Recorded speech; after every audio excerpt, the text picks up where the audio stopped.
West గోదావరికి సంబంధించినటువంటి డీటెయిల్స్లోకి వెళ్దాం. సో వెస్ట్ గోదావరి జిల్లాలో ఉండేటటువంటి అక్కడ ఉన్నటువంటి నియోజకవర్గాలు ఏంటో ముందుగా మనం కనుక పరిశీలించినట్లయితే, సో ఉమ్మడి పశ్చిమ గోదావరి జిల్లాలో మొత్తం నియోజకవర్గాలను కనుక మనం పరిశీలించినట్లయితే కొవ్వూరు, నిడదవోలు, ఆచంట, పాలకొల్లు, నర్సాపురం, భీమవరం, ఉండి, తణుకు, తాడేపల్లిగూడెం, ఉంగుటూరు, దెందులూరు, ఏలూరు, గోపాలపురం, పోలవరం, చింతలపూడి మొత్తం కలిపి 15 నియోజకవర్గాలు ఉన్నటువంటి ఉమ్మడి జిల్లా ఉమ్మడి పశ్చిమ గోదావరి జిల్లా. సో ఈ ఉమ్మడి పశ్చిమ గోదావరి జిల్లాలో కూడా రాజకీయ పరంగా చాలా చైతన్యవంతమైనటువంటి నేల, చాలా అగ్రికల్చరల్ పరంగా కూడా చాలా భిన్నమైనటువంటి ప్రాంతం, ముఖ్యంగా రాజకీయ చైతన్యం కూడా ఎక్కువగా ఉండేటటువంటి ప్రాంతం.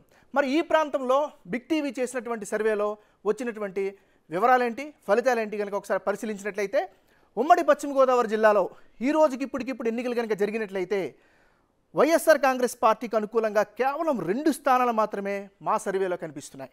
ఇక కూటమికి అనుకూలంగా 9 స్థానాలు, అంటే 9 స్థానాల్లో కూటమి విజయం సాధించే అవకాశాలు ఇప్పటికిప్పుడు కనిపిస్తున్నాయి. ఇక 4 స్థానాల్లో హోరాహోరీ పోటీ, అంటే టఫ్ ఫైట్ ఉండే అవకాశం కనిపిస్తుంది. అంటే ఈ 4గింట్లో కూడా మళ్ళా కూటమికి అనుకూలంగా ఒక 3 స్థానాలు కనిపిస్తుంటే, ఆ టఫ్ ఫైట్లో కూడా ఒక స్థానంలో వైసీపీకి ఎడ్జ్ ఉండే అవకాశాలు కనిపిస్తున్నాయి.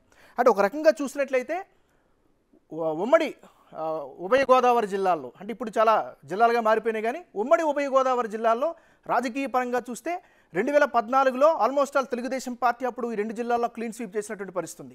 అది 2019లో రివర్స్ అయింది, అక్కడ వైసీపీ విజయదుందుబు మోగించింది. ఇప్పుడున్నటువంటి దీన్ని బట్టి చూస్తుంటే మళ్ళీ కూటమికి ఈ 2 జిల్లాల్లో ఎక్కువగా స్థానాలు గెలుచుకునే అవకాశాలు కనిపిస్తున్నాయి.